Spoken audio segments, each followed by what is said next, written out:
This video will introduce you to the concepts of supercritical tasks and negative slack. You may be familiar with the terms slack and critical task already. Slack is just the amount of time that a task can be delayed by before it becomes part of the critical path, or in other words, becomes a critical task. You may also have heard of the term float as well. If you didn't know, both float and slack are used to describe the same thing. Because Microsoft Project uses the term slack, I'll continue to do so as well, but it's useful to know that both slack and float have the same meaning. While these terms are quite common, the terms supercritical task or negative slack are not as widely known or discussed, and so their meaning may not be immediately obvious. So how does knowing what they mean help us?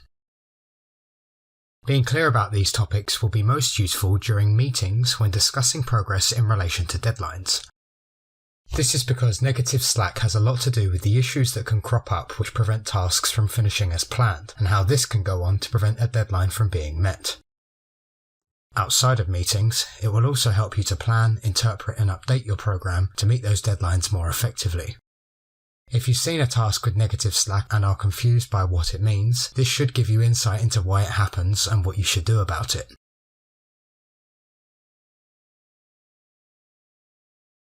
So what is negative slack? I'll start with a basic definition, but depending on your experience, it may or may not make sense right away. Explaining it fully means going into a bit more detail that I'll follow up with.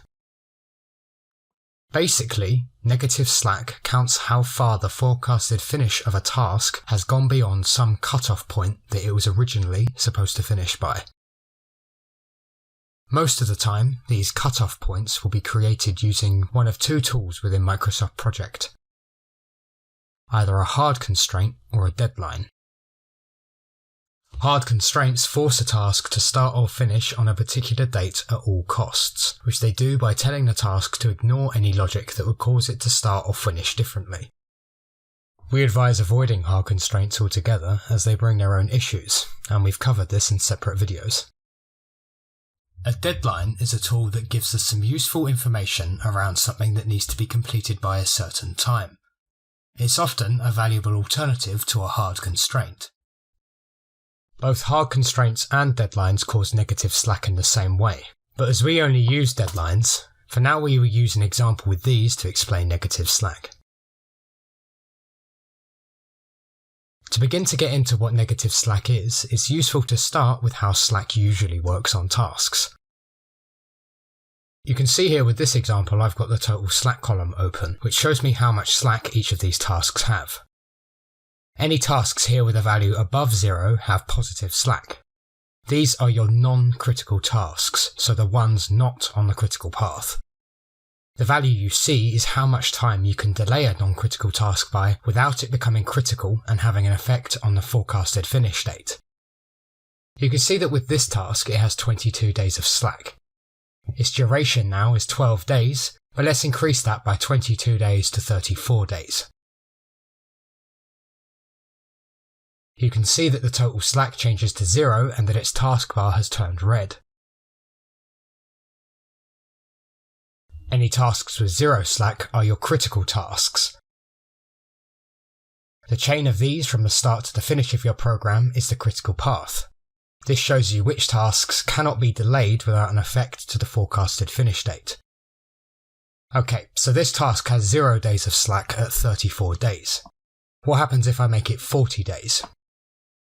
The task pushes everything after it out further, including the forecasted finish, but the total slack stays at a value of 0.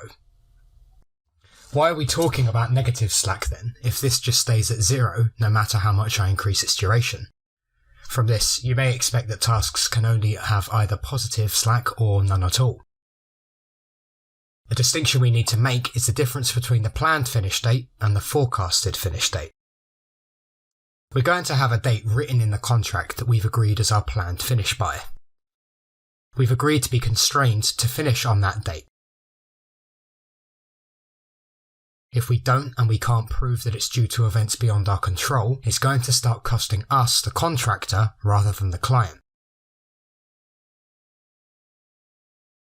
This makes the planned finish date a deadline scenario. But obviously, we can plan as much as we want, but reality isn't always going to play along. Regardless of whatever the planned finish date is, if we track what happens as the project unfolds, we're going to have a separate idea of what the likely actual finish date is going to be. We can compare this forecasted finish date to the planned finish date as a measure of how well we're doing overall.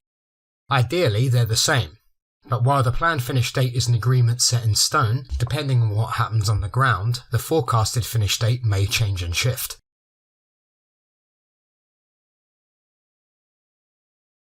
The reason the total slack here stays at 0, regardless of how long the task is, happens because project is not using the forecasted finish date to compare to any planned finish date deadline, because we haven't told it to. This is something we need to configure ourselves. To deal with this, we can add a deadline to the forecasted finish date milestone. To do this, we go into the Task Information dialog, navigate to the Advanced tab, and here we can assign a deadline. We'll say that for now the planned finish date is the same as the forecast. This is the 28th of June. You can see now by this green arrow the deadline for the planned project finish. Now look at what happens if I raise this task duration back to 40 days. See how it now reads as -6 days of slack? This means that the end of the project is now exceeding the deadline by 6 days. At the beginning of the video, I mentioned the term supercritical task. A supercritical task is simply any task with negative slack, so anything with less than 0. Say your project was playing out like this. What you'd be seeking to do is optimizing the project tasks to eliminate these areas of negative slack as much as you can. Project is basically telling you here where time needs to be saved in order to meet the planned deadline. To help with this, we can highlight supercritical tasks on the Gantt chart to keep track of them and also present which tasks are behind schedule to shareholders. I'll cover how we do this in the next video. So, in summary, negative slack counts how far the forecasted finish of a task has gone beyond some cutoff point that it was originally supposed to finish by. A supercritical task is simply any task with negative slack. Missing deadlines such as the planned finish date can be very costly for the contractor if he can't prove that it's for reasons beyond his control. Understanding negative slack and supercritical tasks will help with understanding the problems in a program and how you can begin to navigate them. An example would be monitoring the difference between our forecasted finish date and the planned finish date. One of our aims is to stay within our planned slack limits as much as we can. Tracking negative slack and supercritical tasks will tell you where optimizations in the program need to be made. And that's it. Send us any questions to JustAsk@menlo-academy.com and we'll get back to you with help and support. Otherwise, I'll see you in the next one.